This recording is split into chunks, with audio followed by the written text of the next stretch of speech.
예수님께서 당시 바리새인들의 위선을 염두에 두고 제자들에게 하신 말씀입니다.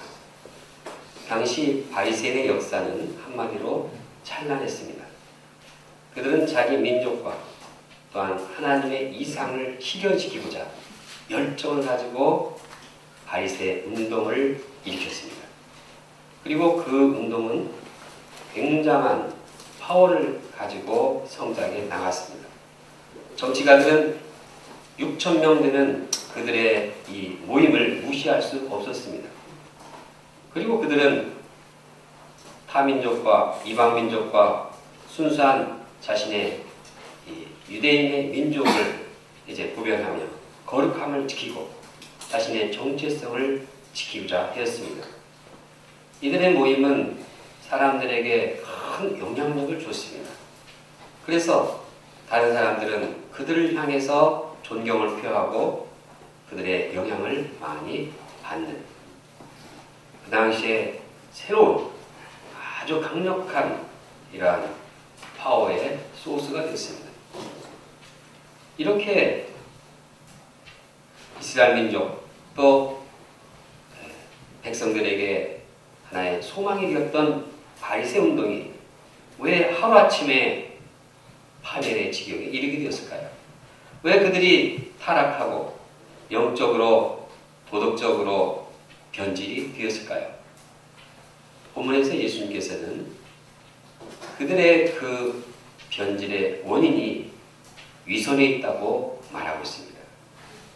그래서 예수님은 제자들에게 바리새인의 누룩 곧 위선, 외식을 주의하라고 말씀하고 있습니다. 그들은 예수님의 말씀처럼 정죄받아 마땅한 자들입니다. 그들의 위선은 하나님 앞에서 회개할 제목입니다. 정말 그들이 위선을 회개하지 않는다면 그들은 화를 면치 못할 것입니다. 우리는 이러한 바리새인들을 향해서 손가락질하기가 쉽습니다. 바리새인들은 위선자다. 아니, 겉과 속이 전혀 다른 나쁜 사람들이다. 이중적이다. 맞습니다. 그들은 그런 자들입니다. 그러나 우리가 그들을 정죄할 뿐만 아니라 오히려 정죄하기보다는 이러한 바리새인들의 모습이 우리에게도 없는지 살펴보고 점검해 봐야겠습니다. 그래서 과연 우리 내면에 있는 내면의 위선의 모습이 발견된다면 우리가 이를 회개하고 우리가 새로운 심령을 덧입어야 하겠습니다. 이 시간 어떻게 해야지 의식을 제거할 수 있는가? 어떻게 해야지 위선을 범치 않을 수 있는가 생각해 보기를 원합니다. 그래서 우리가 겉모습과 속마음이 동일한 진실한 제자들 되기 원합니다. 진실한 공동체가 되기를 원합니다. 이것이 주님의 우리를 향한 기대요 소망입니다. 예수님께 수만 명의 사람들이 몰려왔습니다. 너무 사람들이 많이 와서 발이 밟힐 지경이었습니다. 거기에는 예수님을 통해서 자기의 현실의 문제를 해결하고자 하는 사람들도 있었습니다. 병을 고치고 기적을 이제 보고자 이러한 사람들도 봤습니다. 그런가 하면 종교 지도자들은 어떻게 하면 예수님을 송사할까? 어떻게 하면 비난거리를 찾을까? 예의주시하면서 예수님께 나온 자들이 있었습니다. 어떤 모양으로 나왔던지 사람들이 너무나 많이 나와서 예수님이 막 밀리고 집에서는 도저히 가실 수 없을 정도로 많은 사람이 나왔습니다. 이제 예수님은 이러한 수만 명의 무리들을 감당하고 도와야 할 입장에 처해 있었습니다. 그들을 향해서 어떤 프로그램을 구상해야 할까 생각해야 되는 시점이었습니다. 그러나 예수님의 관심은 누구에게 먼저 있었습니까? 예수님은 제자들에게 관심이 있었습니다. 본문에 보면 예수께서 먼저 제자들에게 말씀하여 이르시되 라고 말하고 있습니다. 본문에 보면 수많은 사람들이 많이 모여서 발이 밟힐 지경이 됐다고 하지만 그러나 또 유심히 보면 그런 많은 사람들 가운데서도 먼저 제자들에게 이르셨다고 말하고 있습니다. 예수님의 관심과 예수님의 소망과 많은 사람들이 모인 가운데서도 예수님이 먼저 돕고자 하는 사람들은 제자들이었습니다. 왜 그랬을까요? 왜 먼저 제자들에게 말씀을 주셨을까요? 그것은 이 제자들이 무리를 감당할 사람들이기 때문입니다.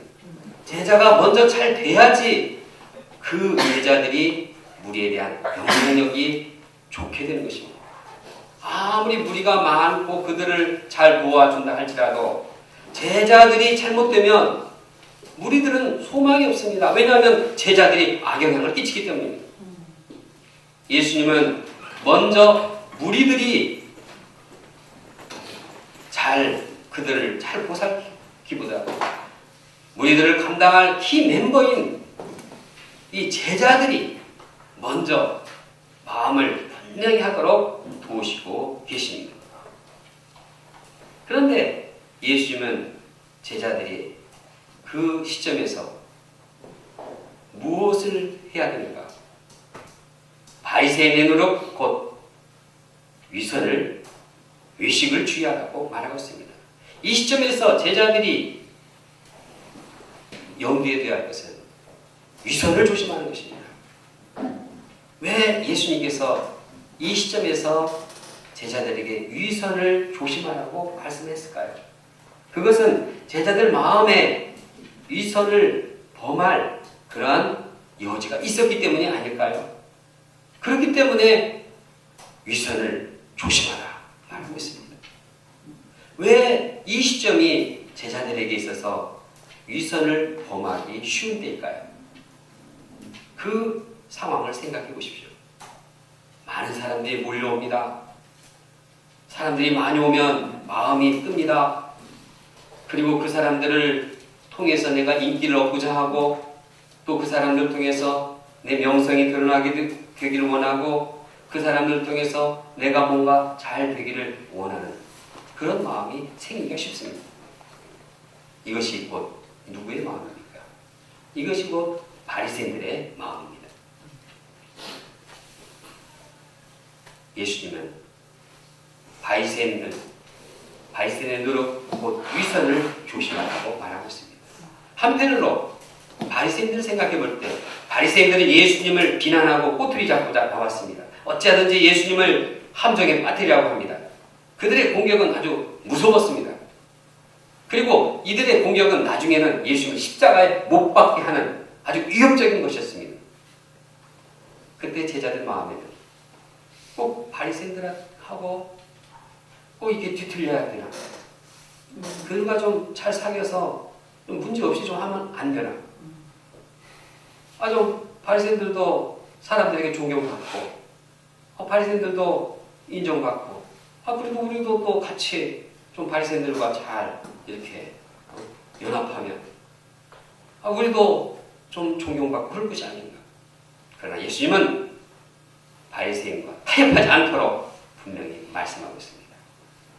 바리새인의 누룩, 위식을 주의하라, 위선을 주의하라고 말하고 있습니다.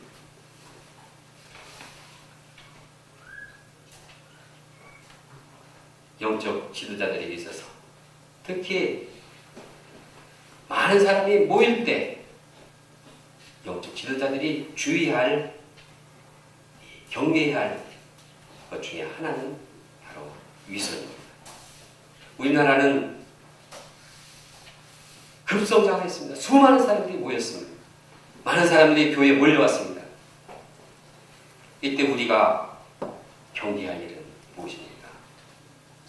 그것은 위선적인 행동입니다.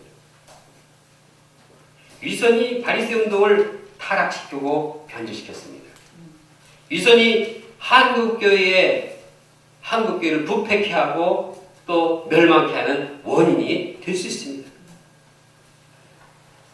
우리 신앙의 순수성과 우리의 열정을 변질시키는 그 원인, 잘 보이지 않는 그 원인은 바로 위선입니다.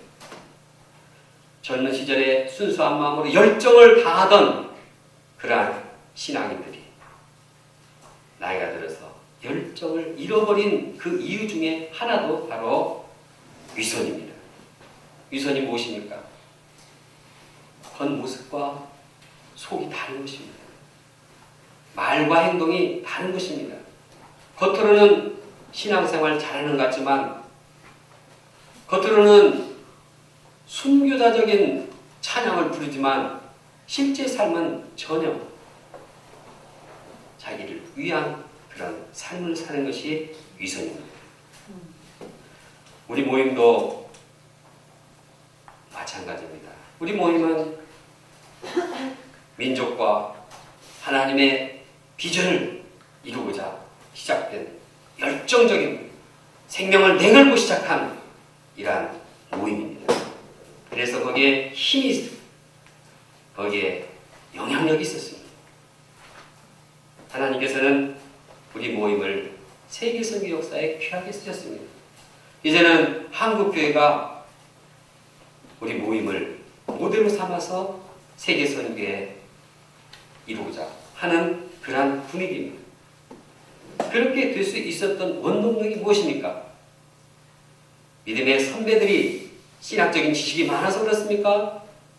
성경의 지식이 많아서 그렇습니까? 경험이 있어서 그렇습니까? 그들의 하나의 특징은 진실했고 충성스러웠다는 것입니다. 언행이 일치되었다는 사실입니다. 그들의 별명은 워킹 바이블, 걸어다니는 성경이라고 불릴 정도로 그들은 말씀을 그대로 실천하고 말씀 없는 마음을 품을 때 그것을 회개하는 그러한 말씀의 사람들이었습니다. 그러나 시간이 지날수록 이제는 실천보다도 이제는 마음의 순수함보다도 자꾸 말이 많아지고 자꾸 머리는 커고 지식은 커가고 그래서 마음과 실천이 말과 지식과 따로 논다는 것입니다.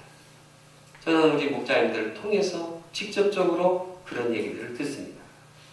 우리가 너무 많은 것을 아는 것에 비해서 너무나 실제적인 마음은 떠나 있지 않는가.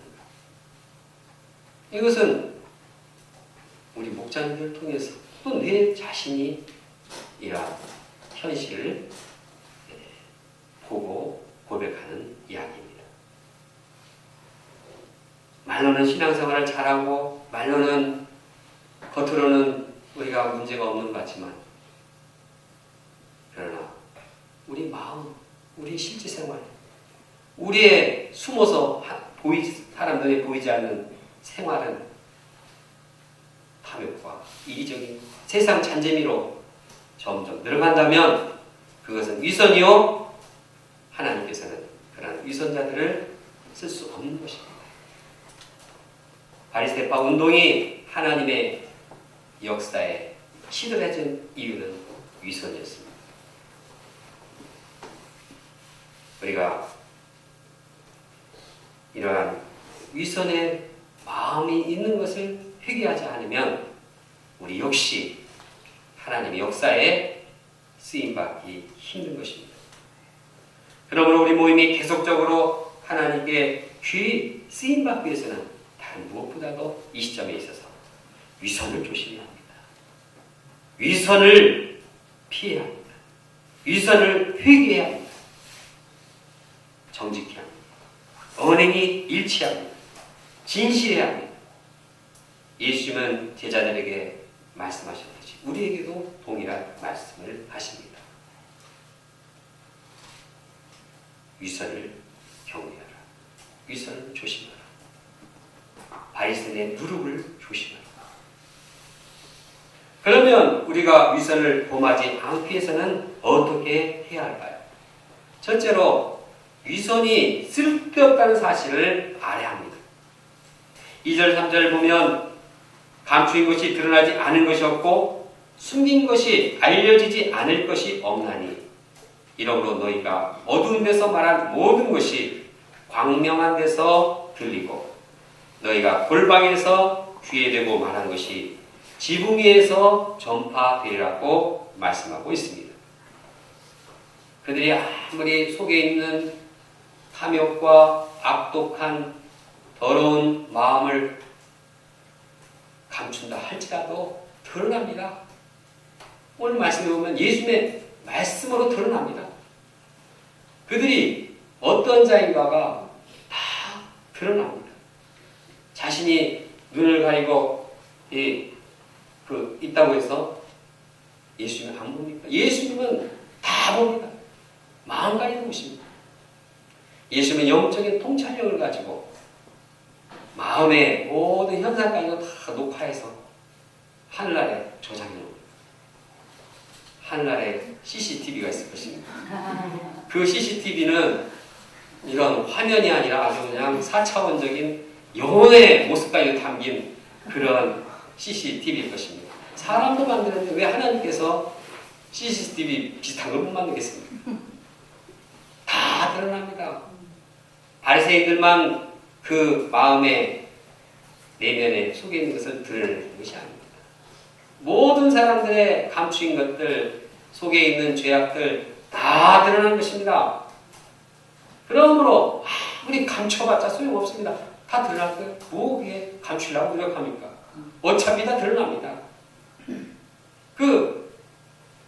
아무리 감춰봤자 결국 완전 범죄가 없습니다. 나중에 그것 때문에 더 당합니다. 고의로 그것을 감출했으니까 더 심각한 심판에 이르게 되는 것입니다. 예수님의 제자였던 가룟 유다는 겉으로 볼 때는 예수님을 신실하게 따르는 제자였습니다. 그는 재정부를 맡은 헌금을 맡은 아주 다른 제자들에게도 신뢰할 만한 그런 제자였습니다. 그러나 그 마음은 달랐습니다. 그 마음은 자기 이상과 욕심이 더 컸습니다. 결국 어떻게 되었습니까? 드러났습니다. 드러나게 되어 있습니다. 다른 제자들도 마찬가지고 우리도 마찬가지고 시간의 차이가 있을 뿐 우리의 감춘 모든 것은 다 드러납니다. 지금 갈래 목장님이 무슨 생각을 하고 있는지 나중에 다 드러납니다. 우리의 모든 것이 다 드러난다는 사실 생각할 때 위선은 아무짝에 쓸데없다는 것을 우리가 알아야 합니다. 그래서 우리는 위선할 의미를 찾지 못하는 것입니다. 몰래 세상 잔재미를 즐기고 몰래 정욕을 품고 몰래 이기심을 품고 이런 것들 다 드러납니다. 그런데 저의 경험을 통해서 볼 때 신앙생활을 오래 하면 할수록 자신의 죄악된 마음을 숨기고자 하는 마음이 점점 더 강해지고 숨기기가 쉬운 것이 라는 사실을 발견합니다. 왜냐하면 신앙생활을 하면 성경 지식은 점점 많아지죠. 또 말을 많이 하죠. 근데 마음이 안 따라주니까 실천이 안 따라주니까 이 점점 위선을 향해서 안 갈 수가 없습니다.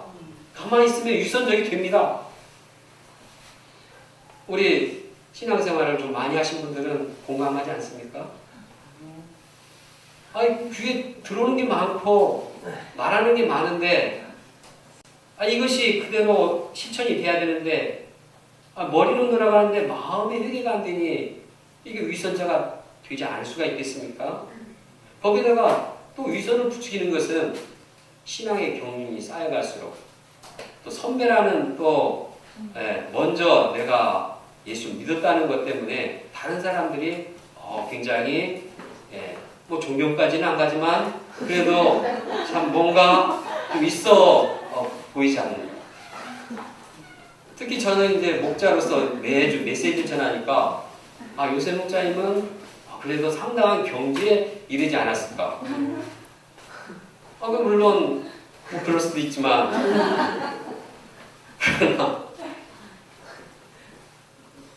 메시지를 전하면 전할수록 제일 괴로운 것이 메시지 전할 만큼 전하는 거 많이 전하는 만큼 내 자신이 참 위선을 범한다는 사실을 깨닫게 됩니다.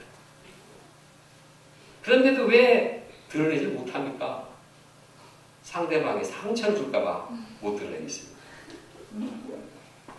괜히 내가 네 놈 모습 다 얘기했다가 우리 교육자님들 다 상처받고 못 믿겠다 하고 다 떠나면 어떻게 합니까? 두려워합니다. 문제 있습니다. 그러므로 정말 날마다 나의 숨은 죄를 주님 앞에 드러내서 회개하고 깨끗하게 돼야 합니다. 그래서 내 마음을 새롭게 하지 않으면 우리는 저는 위선자의 길을 갈 수밖에 없는 존재입니다. 그러므로 제가 속에 있는 이기심과 정욕과 세상 잔재미와 이런 것들이 발견될 때마다 하나님 앞에 나아가서 예수 그리스도의 십자가 앞에서 죄를 회개하고 새 심령을 덧입어야 하겠습니다. 우리의 모든 죄악들은 언젠가 다 드러납니다. 그것은 분명히 해결해야 되지 감출 것이 못 됩니다. 우리가 우리 속에 더럽고 어두운 내면들을 발견할 때마다 주님 앞에 나가서 주님의 십자가 앞에 고백하고 새 사람 덧입기를 원합니다. 위선을 범하지 말고 진실한 제자가 되기를 간절히 원합니다. 여기에 소망이 있습니다. 둘째, 위선을 조장하는 것이 사람에 대한 두려움인 것을 알아야 합니다. 그래서 두려움을 없애야지 됩니다. 두려움을 없애야지 위선을 막을 수가 있습니다. 사람은 눈에 보이는 다른 사람을 두려워하기가 쉽습니다. 눈에 보이니까 그 사람을 의식하게 되고 그 사람을 의식하다 보면 그 사람 눈치를 바라보게 되고 그러다 보면 점점 그 사람 두려워하게 됩니다. 특히 사람은 다른 사람에게 인정받으려고 하는 본성이 있습니다. 저 사람이 나를 인정해 주길 원하는데 그 인정 못 받을까 봐 두려운 것이 인간의 본성입니다. 그러다가 자기 속을 드러내면 상처받을까 봐 이제 불이익을 당할까 봐 염려해서 속마음을 숨기기도 합니다. 그러면 어떻게 이처럼 사람에 대한 두려움을 극복할 수 있습니까? 어떻게 사람에 대한 두려움을 극복하고 사람 눈치 보지 않고 그냥 떳떳하게 진실하게 살 수가 있겠습니까? 예수님은 제자들이 그 마음의 두려움을 제거하도록 말씀하고 계십니다. 4절 5절 말씀을 함께 읽겠습니다. 시작. 내가 내 친구 너에게 말하노니 몸을 죽이고 그 후에는 능히 더 못하는 자들을 두려워하지 말라. 마땅히 두려워할 자를 내가 너에게 보이리니 곧 죽인 후에 또한 지옥에 던져 넣는 권세 있는 그를 두려워하라. 내가 참으로 너에게 이르노니 그를 두려워하라. 제자들이 다른 사람을 두려워하지 않는 비결은 하나님을 두려워하는 것입니다. 하나님을 두려워하면 사람들을 두려워하지 않습니다. 왜냐하면 하나님 앞에 심판받는 것은 엄청나게 큰 것입니다. 사람들 앞에 정죄받고 사람들 앞에 인정받지 못하는 것은 거기에 비해서 아주 미미한 것입니다. 사람들이 나를 정죄하고 나를 심판해도 할 수 있는 것이 뭡니까? 주의밖에 더 하겠습니까? 육신의 죽음, 그것이 사람들이 나에게 할 수 있는 최대한의 보복입니다. 최대한의 심판입니다. 그러나 하나님은 그것으로 끝이지 않습니다. 육신의 죽음보다 더 심각한 영원한 생명을 차고하십니다. 하나님은 우리 인생, 우리 영혼을 육신뿐만 아니라 이 영혼을 영원토록 지옥불에 고통당하게 하십니다. 우리를 영원한 하나님 나라로 인도할 수도 있고 우리를 영원한 유황불에 계속 고통받도록 할 수도 있는 분이 하나님이십니다. 그리고 이분이 모든 것을 다 결정하시고 이분이 나중에 심판 때 다 드러낼 것입니다. 그러므로 이분을 두려워하는 것이 마땅합니다. 그리고 이 하나님 앞에 두려움을 갖는 자는 결코 사람을 두려워하지 않습니다. 영국의 종교개혁자 존 낙스라는 분이 있는데 그분의 비명에는 다음과 같이 그 묘비에 쓰여 있습니다. 이 사람은 여기에 하나님을 두려워하고 결코 사람을 두려워하지 않는 사람이 잠들다. 그는 하나님을 두려워하기 때문에 생명 내걸고 자신의 속마음 있는 그대로를 주장했습니다. 그리고 어떠한 핍박과 어떠한 고난도 감수했습니다. 그는 내적, 위적 타협하지 않고 그대로 드러냈습니다. 그것은 하나님을 두려워하기 때문에 할 수 있는 일입니다. 우리가 소감을 쓸 때에도 하나님을 두려워하는 마음으로 하나님 앞에서 사람 앞에서가 아니라 하나님 앞에서 쓰는 자세가 요구됩니다. 우리가 소감을 쓸 때 하나님을 두려워하고 하나님 앞에서 소감을 쓰면 우리 속에 있는 마음속에 있는 더러운 것들, 죄악들 다 드러낼 수 있습니다. 그거 회개 안 하면 큰일 납니다. 또한 주님께 고백할 때 사함받고 주님의 은혜를 덧입게 되니까 우리는 진실하게 쓸 수 있습니다.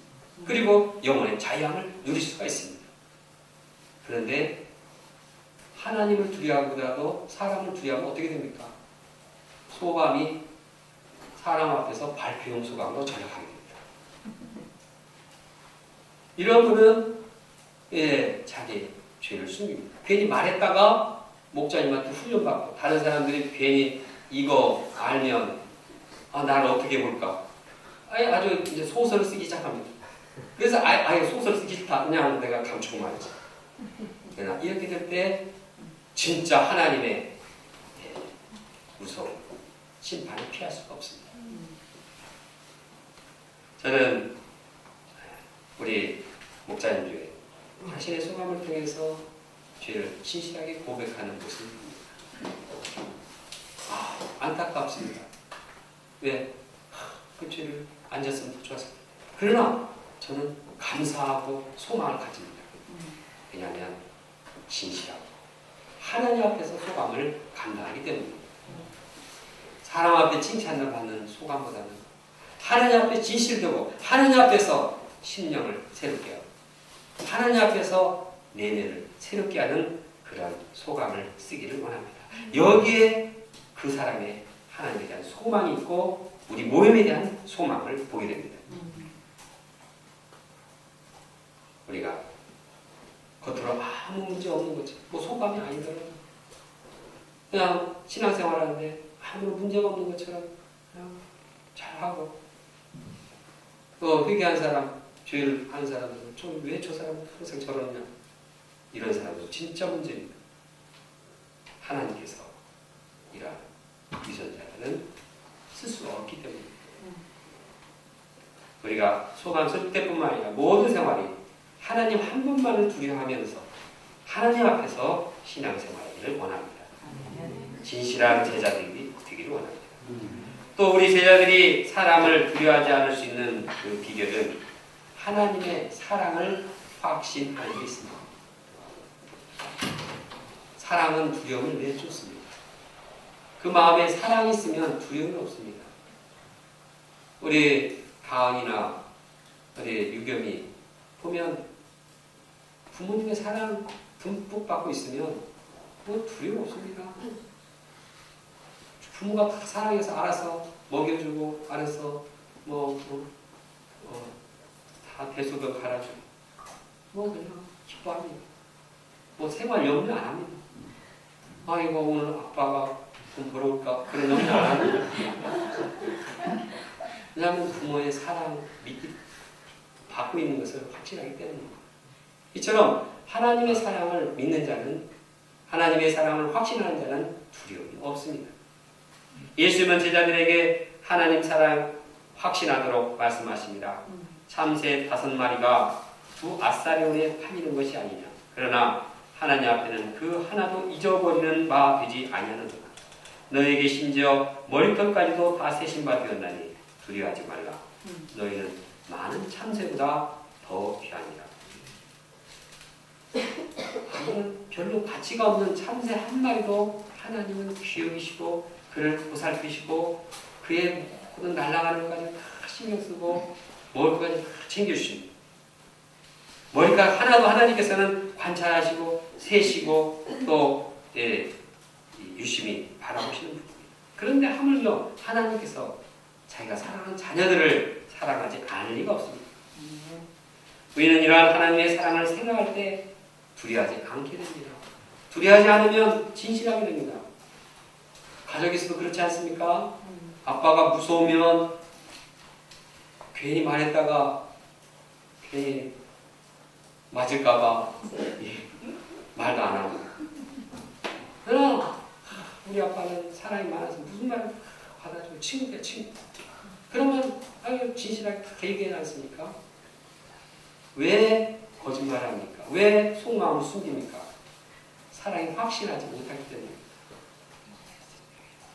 특히 하나님께서는 우리 자녀들이 위험과 환난에 처했을 때도 돌보아 주십니다. 11절에 보면 사람이 너희를 회당이나 위정자나 권세 있는 자 앞에 끌고 가거든 어떻게 무엇으로 대답하며 무엇으로 말할까 염려하지 말라. 마땅히 할 말을 성령이 곧 그때 너희에게 가르치시라. 하나님의 자녀들은 환난과 핍박의 상황에서도 두려워할 필요가 없습니다. 왜냐하면 주님께서 그 상황에서도 동일하게 사랑하시고 필요한 성령을 보내시고 할 말을 가르쳐 주시기 때문입니다. 그러므로 조금 더 염려하거나 두려워할 필요가 없습니다. 이처럼 우리가 하나님의 사랑을 확신할 때 두려워하지 않고 진실한 신앙생활을 하게 됩니다. 우리가 진실한 신앙생활을 하기 위해서, 우리가 위선이 없는 신앙생활을 하기 위해서 하나님의 사랑을 확신하는 기도의 시간을 갖기를 원합니다. 하나님 사랑 다 아는데 이론적으로만이 아니라 밥을 먹으면서 잠자기 전에는 하나님의 사랑을 묵상하고 기도하고 그 사랑이 내 마음에 이제 분명하게 확신이 될 때까지 그런 시간을 꼭 갖기 원합니다. 그러면 우리의 마음은 환해질 것입니다. 우리의 마음은 진실하게 될 것입니다. 이론적으로 하나님 사랑, 예수님 십자가가 아니라 정말 십자가의 사랑이 나의 인생을 바꿔놓았다는 그 체험이 그 마음속에 타오르기까지. 그러면 그 사람은 밝고 환하고 진실한 사람이 될 것입니다. 위선을 범하지 않을 것입니다. 바리새인들의 마음이 자꾸 속으로 감추는 이유는 그런 하나님의 사랑보다도 자꾸 감추다 보니까 자꾸 사단의 세계로 자꾸, 그래서 나중에는 사단의 종노릇을 하게 되었습니다. 사단의 종노릇을 피하는 비결은 하나님의 사랑을 확신하고 그 안에서 진실하고 자유롭게 살아가는 것입니다. 그럴 때 우리는 신앙이 자유로울 뿐만 아니라 날로 성장하게 될 것입니다. 결론적으로 예수님께서는 제자들이 바리새인의 누룩을 조심하라고 말씀하고 계십니다. 제자들이 위선을 범치 않기 위해서는 위선이 쓸데없다는 사실을 알아야 하겠습니다. 또한 위선을 조장하는 것이 사람에 대한 두려움이라는 것을 깨닫고 두려움을 없애야 합니다. 그리고 그 두려움을 없애기 위해, 사람에 대한 두려움을 없애기 위해서는 하나님을 두려워하고 하나님의 사랑을 깨닫는 데 있습니다. 그때 우리는 사람을 두려워하지 않고 진실한 제자가 될 것입니다. 우리가 말씀을 영접함으로써 모든 우리 내면에 있는 위선적인 모습들을 제거하기를 원합니다. 그리고 진실한 제자예요. 또한 진실한 공동체예요. 정직한 신자들이요. 정직한 교회로서 성장하기를 원합니다. 하나님께서는 이러한 정직한 진실한 공동체 개인을 귀하게 쓰실 것을 믿습니다. 다 같이 12장 1절 말씀을 함께 읽고 함께